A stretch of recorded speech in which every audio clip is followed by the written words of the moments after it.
परमात्मा और किसान। एक बार एक किसान परमात्मा से बड़ा नाराज हो गया।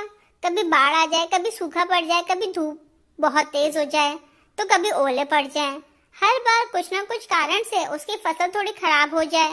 एक दिन बड़ा तंग आकर उसने परमात्मा से कहा, देखिए प्रभु, आप परमात्मा हैं, लेकिन लगता है आपको खेती बाड़ी की ज्यादा जानकारी नहीं है। एक प्रार्थना है कि एक साल मुझे मौका दीजिए, जैसा मैं चाहूँ वैसा मौसम हो, फिर देखना मैं कैसे अन्न के भंडार भर दूंगा।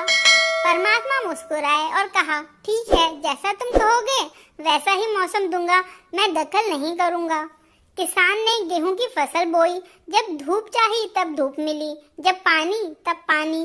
तेज धूप, ओले, बाढ़, आंधी तो उसने आने ही नहीं दी। समय के साथ फसल बड़ी हुई, किसान की खुशी भी, क्योंकि ऐसी फसल तो आज तक नहीं हुई थी।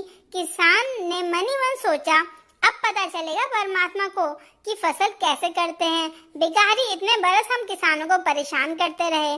फसल काटने का समय भी आया।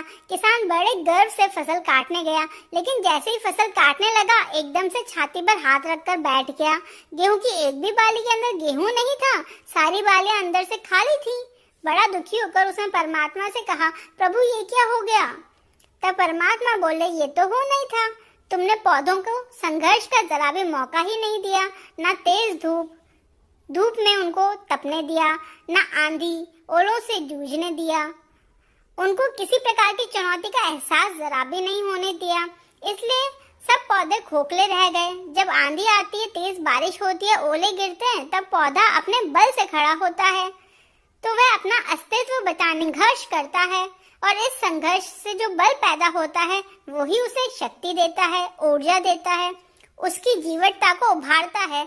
सोने को भी कुंदन बनने के लिए आग से तपने, हथौड़ी से पिटने, गलने जैसी चुनौतियों से गुजरना पड़ता है, तभी उसकी स्वर्णिम आभा उभरती है, उसे अनमोल बनाती है। उसी तरह जिंदगी में भी अगर संघर्ष ना हो, चुनौती ना हो, तो आदमी खोखला ही रह जाता है, उसके अंदर कोई गुण ही नहीं आ पाता। ये चुनौतियां ही हैं जो आदमी रूपी तलवार को धार देती हैं, उसे सशक्त और प्रखर बनाती हैं। अगर प्रतिभाशाली बनना है तो चुनौतियां तो स्वीकार करनी ही पड़ेंगी, अन्यथा हम खोखले ही रह जाएंगे। अगर जिंदगी में प्रखर बनना है, प्रतिभाशाली बनना है, तो संघर्ष और चुनौतियों का सामना तो करना ही पड़ेगा।